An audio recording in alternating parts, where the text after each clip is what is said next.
All right, today is Wednesday, August 26th, and this is a post-market review for the stock market activities today. This is the agenda of the day. We will discuss multiple topics and review different charts, and of course, we have an important conclusion at the end of the video because we have the Fed speech, the Jerome Powell, Jackson Hole speech tomorrow. And here we go. Let's start. The indices closing in the green. The Dow Industrial Average up 83.48 points or 0.3%. The Nasdaq, an insane impulsive move to the green in the upside, 198.59 or 1.73%. We'll discuss the move in details later as we have seen an insane move in certain names. Netflix up 12% on no news, Facebook almost 8%, and we are reaching very dangerous part of the bubble mania here in the Nasdaq. What about the SPY, S&P 500? Here we go. Closing in the green, 35.11 points or 1.02%. And here's the sector's performance. Communication services, aka Facebook, leading everything and catching the gold medal. And in the second place and the silver medal goes to technology. The bronze goes to consumer cyclicals, aka Amazon. And the laggards led by energy, utilities, and real estate. And now, switching to the futures performance. Metals having a great day today. Everything, gold, silver, platinum, palladium, copper, everything is riding the wave higher. And by the way, you see lumbar here in the red, but this is wrong. I don't know why Finvits is having a glitch here, trouble. I don't know which contract they're tracking, but the September contract of lumber is up 3%, more than 3%, actually 3.5% today. So I verified that. Information on the screen is wrong. And rough rice is having a great day today. The laggards are sugar, oats, OJ, and coffee. I don't have any futures contracts open right now, but I'm looking for sugar at the 1245 support. I might add some sugar, and I'm trying to validate the move in oats. We saw a big move a couple of days ago. Now it's giving that back. I want to see a sustained move in oats, and I will open a contract there. And now moving on to the big casino, and it was a hot casino today. The tables were busy. The gambling has reached an insane mania levels. Ladies and gentlemen, if you haven't figured it out yet, the market is being invaded by gamblers, and now they're in the driver's seat directing all these insane movements that you're seeing in the stock market the last few days. The stock market is not moving organically here by people buying stocks. The market is moving primarily due to the gambling in the options market. And I'll explain that in a little bit when we talk about CRM Salesforce stock. But let's see who and which names led the day. Facebook, and take a look at the volume. Over 2 million. We're not talking about stocks here. We're talking about the derivative of stocks. Options. 2 million, over 2 million traded today, and over 77% of that volume is calls. This is the mania. When you have people just throwing money, rolling the dice on calls, and there is an absence of sellers, puts, and shorts, the market makes impulsive moves. Facebook up 8% today on what? There is no news for Facebook, but the gambling continues. How about Apple? Over 1.8 million options traded today, 71% of which were for calls. In the third place, of course, NEO. We've seen an increase of volume in NEO yesterday, and now the movement continues. 77% of the options traded today in NEO are calls. It's a great company, growing company, but maybe we're taking it out of hand here a little bit. And of course, let's talk about CRM Salesforce. Over 1 million options traded today, 73% of those were calls. And of course, if you remember, yesterday I released a tweet saying that we're buying CRM calls, and I bought the 220 expiring this week. It was a wild shot just to ride the mania and the sheep who are going to stampede on buying Salesforce because it's being included in the Dow. The Robinhood idiots will chase anything now. The split mania is over. They're looking for a new mania here. It is the Dow inclusion mania. They'll take that. So this was an obvious trade. I did it, but I did not know that it'll be this big. So I wake up in the morning today and I'm looking at my screen, and my CRM calls that I bought for the 220 are now worth over $6,000 each. This is insanity. Of course, I wish that I opened a million contract instead of the contracts that I opened yesterday. I would have been a multi-millionaire overnight already. So let's explain what happened in CRM shares. The movement, it was crazy today, it was crazy yesterday, but specifically today. So what happened can be explained by looking at the options market, not the stock market. There wasn't a lot of buying in the stock. The volume surpassed the average, of course, but everything happened in the options market. Meaning, yesterday there were people, unfortunately, doing the holier than thou, thinking that they know better, and they bought puts and they shorted CRM after the big move from the inclusion in the Dow. And there are a lot of people who wrote calls on CRM thinking out of the money calls, thinking that the stock is not going to reach that level and it will close below it at the end of the week. And this is just a temporary 1 day or 2 days mania in CRM. It'll be up 3, 4, 5%, but that's it. What happened is, as the volume of calls exploded and the stock started moving higher, specifically after earnings, these people who bought puts and shorted the stock will now have to scramble to cover their shorts and cover their positions. In addition, the people who wrote the calls, the out-of-the-money calls, and now becoming in the money, they have to scramble and buy shares CRM to cover what they wrote. So you see the snowballing effect of buying, and the volume explodes to the upside, and of course the movement in the stock goes crazy. But the move is not sustainable because those option riders who bought the stock will now sell it back on a small profit to cover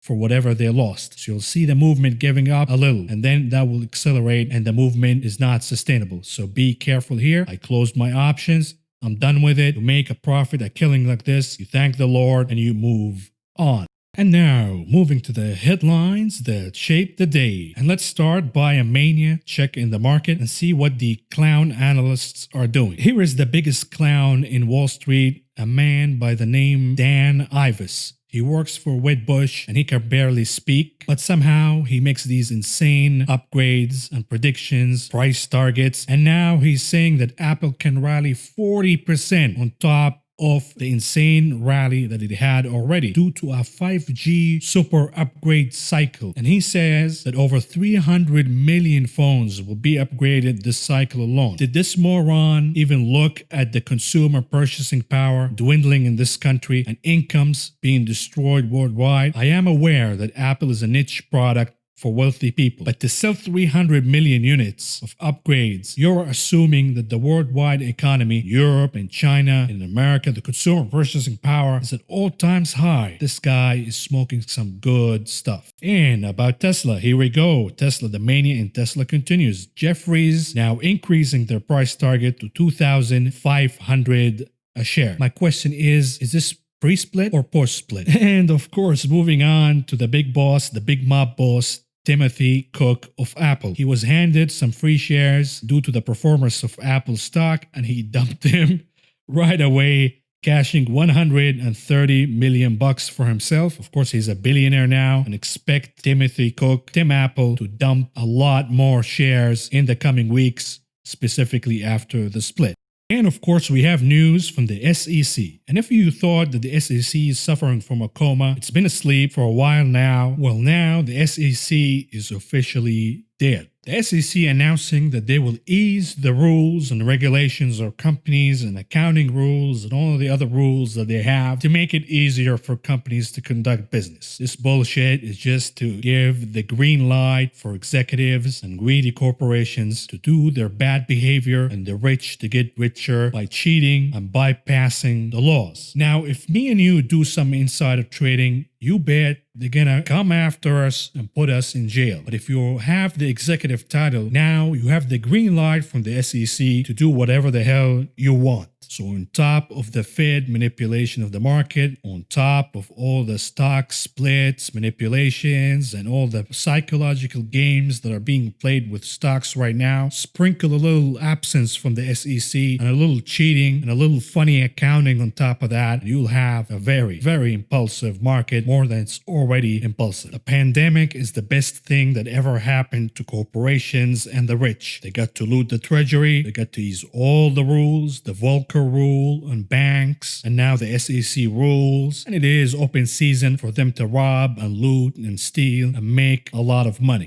And speaking of corporate CEOs, here is Mark Benioff of Salesforce. His stock is over 20% today, rallying, creating billions of dollars worth of value to the stock. And you saw the enormous amount of revenue and profit they made last quarter alone. And Mark Benioff, I don't know what happened to his Twitter account because he kind of disappeared, but he was lecturing people the other night and lecturing other companies not to lay off people right now because it's immoral and all that stuff. And he's been talking about social justice and the environment, pretending to be the hippie CEO. But when you dig down, CRM now informed some employees that they will be laid off. On top of that, Mark Benioff is one of the biggest stock dumpers ever. When you compare Mark Benioff activities to any CEO, nobody dumps more shares than Mark Benioff. And I know they're programmed, but who the hell programs 3 to 4 million bucks worth of shares to be sold every day? So Mark Benioff, please spare us all the lessons on equality and justice and all that crap. And speaking of employees getting the boot, here we go. Bed Bath & Beyond cutting 2,800 jobs. We've talked about the 19,000 jobs lost from American Airlines alone in October. This is coming up. Now add to that all the retail businesses that are going down. And ladies and gentlemen, this is the heart of the economy. The retail business, small and medium businesses, this is where all the hiring happens. Not in technology stocks and big businesses. They don't hire. So how the hell are we going to deal with all the millions of people in the unemployment line looking for a handout? This will change the entire system, the economic system that is,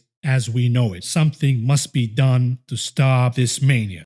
And if you, of course, been watching the Republican convention the last few days, you've probably seen the message from Propaganda Minister Larry Kudlow. The Propaganda Minister, and I'm going to play what he said, but please reach out to any plastic bag or brown bag that you have next to you because you might puke when you hear what he said. All lies and deception, nothing close to reality. But he is so good at his job. He deserves the Academy Award in lying. Hello, folks. You know me from TV and radio. I'm Larry Kudlow. Years ago, I worked for Ronald Reagan. More recently, I helped the team craft Donald Trump's economic plan during the campaign. It was a roaring success.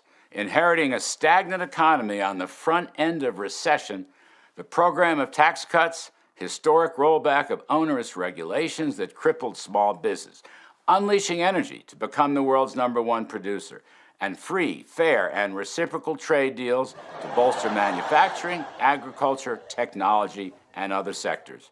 The economy was rebuilt in 3 years. Unemployment fell to the lowest rate of 3.5%. Blue collars, African Americans, Hispanics, women, all groups benefited enormously. Everyone was better off. A rising tide lifted all boats. Then came a once-in-100-year pandemic. It was awful. Health and economic impacts were tragic. Hardship and heartbreak were everywhere. But presidential leadership came swiftly and effectively with an extraordinary rescue for health and safety to successfully fight the COVID virus. A great bipartisan rescue also saved the economy. Right now, our economic health is coming back. With emergency spending and tax cuts, Americans are going back to work. There's a housing boom, there's an auto boom, a manufacturing boom, a consumer spending boom. Stocks are in record territory. A V-shaped recovery is pointing to better than 20% growth in the second half of this year. Now, looking ahead, more tax cuts and regulatory rollback will be in store. And the last bit of news we have today is the 5-year note Treasury auction. It was a very good auction, just like we've seen with the 2-year note yesterday. Here is the result. I think by now you can read it for your own. I taught you how to read it in yesterday's video. You can see the bid to ratio coming up very impressive and higher than average. Of course, what's going on here is the lower end of the yield curve. And this is the yield curve right in front of you. The lower end of the yield curve is sinking down down, there's a lot of demand, which is pushing prices higher and yields lower in the shorter end treasuries. Remember, treasuries have an inverse relation between price and yields. In the shorter end of the yield curve correlates more with the Fed's funds rate, aka whatever the Fed, when the Fed cuts rate or increases rate, you see the shorter end of the yield curve in terms of treasuries being affected directly. So please understand that the Fed has nothing to do with the treasury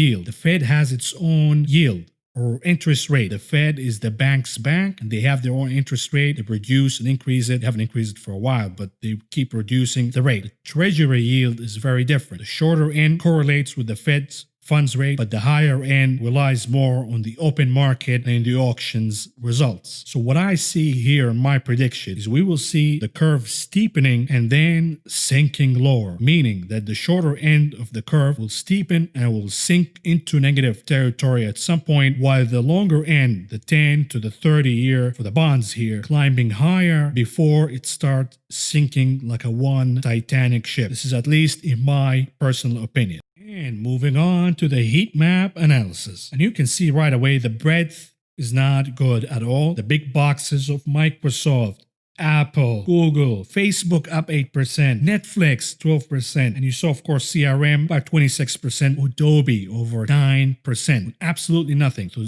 this is what drove the market today. Certain names, just like the dot-com bubble, drove the market, and it's been driving the market higher. And of course, you saw some movement in gold. Gold did a little better today, but other than that, the market was very muted. Healthcare got hit. Specifically, the insurance healthcare companies got hit a little harder, and the rest been muted to the red territory. But there's one comment I want to touch on. You see the boxes of Home Depot, HD, and Lowe's trading in the green significantly today with very high volume. These are, of course, traders betting on the hurricane. We have the storm, I think now at category 4, about to hit Texas near the Houston area. These greedy pigs are buying Home Depot and Lowe's to profiteer from the tragedy of people losing their homes due to the storm. So I have a message for you, and I wrote it in Twitter. I'm not going to repeat it here, but I do hope that you lose your money because you're a greedy pig looking to profit off others' tragedy.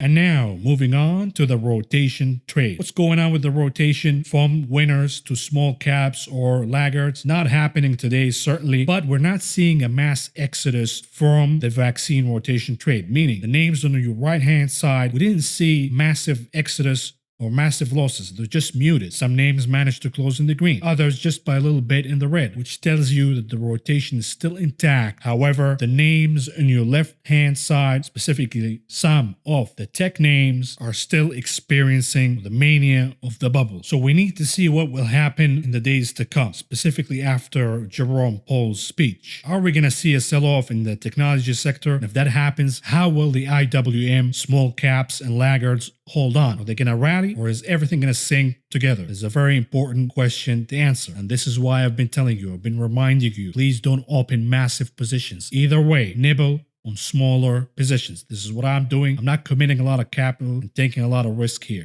All right, moving on to the charts analysis and starting with the SPY, S&P 500 from a daily perspective. As you can see, we're having this impulsive move to the upside. And now it looks like we're going vertical, which is a very dangerous place to be in the stock market right now, because stocks don't go and do this, the vertical 90 degrees to the upside. They don't make this. This is always followed by a correction. So we are anticipating a correction here of this impulsive move. But make no mistake, the impulsiveness can go beyond your expectations. Markets can be irrational longer than you can stay solvent. So be careful here, and your bets should be smaller. You should not play God and go all in and short or buy the VIX all in. You shouldn't do that. You should open smaller positions in anticipation of a pullback and a correction. Perhaps tomorrow after the speech, we don't know what's going to happen there. But you have to be cautious here, because when a trade goes against you, you will be hurt badly. And remember, we did not do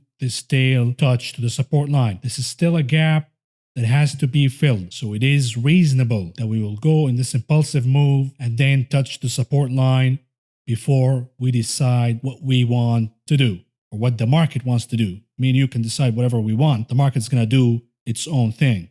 And now switching to the 15 minutes chart, and as you can see, we started the day's activities right here from this candle. This red candle was a pullback right away, but you saw the stampede slowly, very little volume today, not big volume. So what happens is the path of least resistance is to the upside. Traders are buying, they're buying calls, nobody's shorting, nobody's selling. So you see the impulsive moves to the upside continue. However, we saw a battle at the end of the day here. We saw a big red candle. It was bought back quickly, and now we have this consolidation. Of course, there are traders that are scared to hold positions going to the speech of Jerome Powell in the Jackson Hole meeting. However, some believe that whatever is going to come out of Jackson Hole will surprise the market to the upside. On top of the crazy expectations the market is already pricing in, and they buy these dips. They're computerized, they're autopilot programmed, they buy any dips by default. And remember, yesterday we spoke about this double bottom and swoosh formation. And now look at this. It goes all the way, and it's going to go impulsively, and that would usually be followed by a harsh correction to the downside. The problem is you're not going to be able to time it. I am a stock analyst. I'm a stock trader.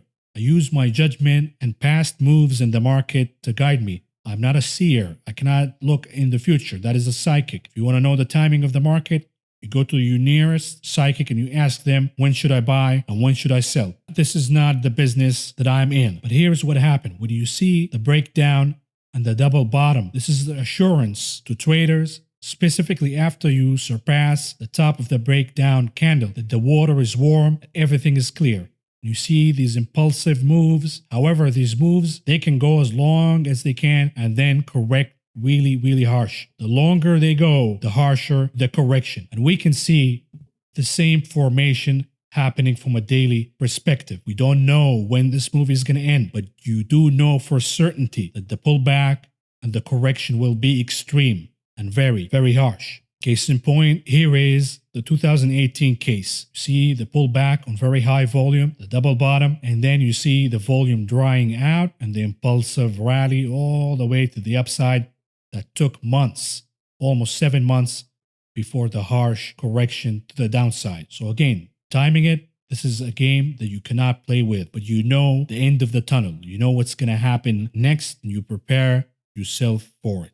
And moving on to the daily chart of the Qs. There's a point to illustrate here. You see the trend line that we've been tracking since April. It is still intact. The point here to illustrate is every time we diverged from that trend line, we had a correction. So let's look at the divergences we've had since the beginning of this trend line. Here is one, about 6%. We pulled back. And here is another one right here, about 5%, and we pulled back. Here's another one, about 5%, and we pulled back. Another one right here, about 5%. So you see the average is about 5%. Here's another one that went a little higher than 5%, about 7% or so. And then it pulled back, touched the trend line. Here's another divergence right here, about 5% again. And of course, this divergence took a little higher, took us all the way to about 10% before the market pulled down. And we see, of course, here is another one right here. The last one was about 5% and we pulled down. So you see the trend. Every time we diverge about 5% from the trend line, we have to go down and touch the trend line. And the divergence that we are in right now was about 7 to 8%. And I released this tweet, of course, explaining to you the divergences and explaining that the risk versus reward right now says that the triple Qs will pull back. And this is why I'm buying some puts on the TQQQ, which is a bullish ETF for the Qs. I'm buying puts, so I'm betting against it. And of course, I'm adding to my position in the short triple Q, which shorts the triple Q, the chart that you see right in front of you. And just as a reminder, if you want to short the triple Q, if you want to short the Nasdaq, here is a tweet that I released illustrating the risk and the volatility of different short funds. And you can see I said mild to spicy, the extra spicy. So please be careful when you short the Qs. Pick whatever fits your risk tolerance, because the short triple Q can move impulsively to the upside and to the downside. So you have to be careful and choose whatever fits your risk tolerance. And moving on to the Facebook chart, and we talked about the channel yesterday, and I told you any disciplined trader would have already sold the their gains right here the moment we touched the upper end of the channel and we reversed from it. And now you see the break of the channel, the impulsive move. Of course, that is related to the move in the options market. Over 2 million options traded for Facebook. Most of them are calls, and you're going to see, of course, the snowballing effect. We talked about that when we discussed Salesforce. The traders who sold the 285, the 290, the 295, and even the 300 will scramble to buy the stock to cover the options they wrote. However, they're going to ride and let the stock ride a little higher, and then all of them will hit the sell button to take some gains or reduce their losses from selling the option. So this move that we've seen today is not sustainable. They will give it back as fast as they made it. So you as a disciplined investor, you've already taken your gains from Facebook and just sit back, grab a big bag of popcorn and watch the show. Do not be seduced by a move like this, because this is not sustainable. And of course, moving on to the TNX, the 10-year Treasury yield. And as you can see, the bull flag played out, and we talked about the reversal candle from yesterday, and I said I don't believe it because the move been consolidating for a while, and the breakage of the bull flag has to match all the energy that been gathered here. You see today we opened higher. We reversed a little bit after the results from the 5-year node auction. But tomorrow we have bigger implications from the Jerome Powell Jackson Hole speech, and we will see how the TNX in yields in general will behave due to the speech. If you've made gains trading the TNX out of the bull flag, it is not stupid if you took your profits today, because you never know how Jerome's speech will affect the yields tomorrow. And lastly, here is a chart of the VIX. And you see the VIX closed in the green today by the tune of 5.63%, even though markets across the board closed in the green and had an impulsive rally to the upside. This is again another signal from the VIX that the rally is not sustainable. There are smart traders, including myself, and I released a tweet saying that it sounds crazy today to buy protection and to increase my hedges by buying the VIX and buying the short triple Q. But by the end of the day, it was validated. The VIX is up over 5%, and the VIX is telling you something is wrong with the rally. Some smart traders are rushing for protection, and you see the VIX curling back up and closing in the green today. And we have to look at the weekly chart and see what's going on. Here is the weekly chart, and as you can see, if we make another green candle and we cross the blue line in the MACD, the average, and we start making green impressions, that is going to be very bullish for the VIX, and it will result in a huge, massive move in the VIX, which will translate in a lot of pain in the stock market. So be careful. The signs are right in front of you. You're an educated trader. You're not one of those zombie Robin Hood idiots who just buy an autopilot. You're watching these videos and watching other videos, and you're gathering a lot of information. This is the kind of information that is trying to tell you what's going to happen next in the market, and you know exactly what you have to do. And now, moving on to conclude the video. Of course, we have the big speech tomorrow from Jerome Powell in Jackson Hole. We have all the central bankers in the world doing their virtual meeting and whatever bizarre traditions they engage in these meetings. There are rumors today, of course, that the speech leaked. And what's in it, of course, is the Fed will announce a hold in rate increases for the next 5 years. No more rate increases for the next 5 years. Now, this is not clear whether the Fed is saying no rate changes for the next 5 years or just no rate hikes. Big difference. If they say no rate hikes, well, we already know that. We know that rates are going to stay low forever. But if they say we're not changing the rates for the next 5 years, that takes negative rates out of the equation. And remember, the way the market is moving right now, it is predicting negative rates and beyond. It is predicting more liquidity, more stimulus, and lower interest rates. Any disappointment tomorrow, any little disappointment, even if Jerome is dovish and saying all the right things, if he doesn't say enough, that would take the market down, specifically the technology names. Remember, the market been riding high on the Fed's Coke or the Fed's Viagra that pumped the market from the bottom.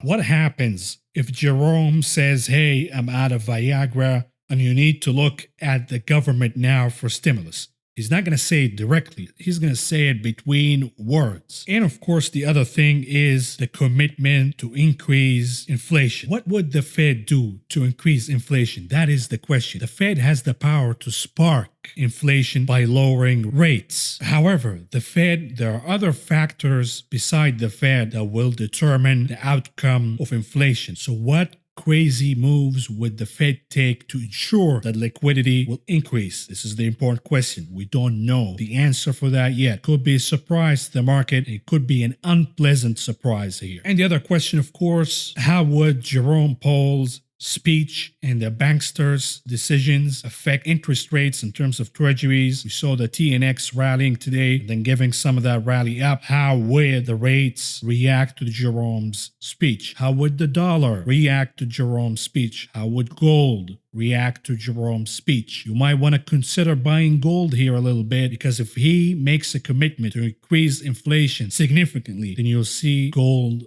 rallying tomorrow. The point to illustrate here is the market expectations versus reality. Is the market overpricing whatever decision that will come out of the Fed? This is the risk now. We've gone so high and we're expecting so much from the Fed, from the government, from the universe, from the stars to be aligned. There are a lot of things that need to go right to justify the market's move. And the risk here, you run the risk of any little disappointment in the statement and you'll trigger algos to sell the market. So be careful. Tomorrow will be a very important day. And bear in mind, of course, we do have the weekly unemployment claims. We've seen that those ticked up last week to over 1 million again. Will they tick up and continue the momentum over 1 million this week as well? This is very important. Tomorrow, obviously, is a very big and important day for the stock market and for the direction of the economy overall. If you found the information presented in this video helpful, please subscribe. Press the like button, the notification button, and follow me on social media.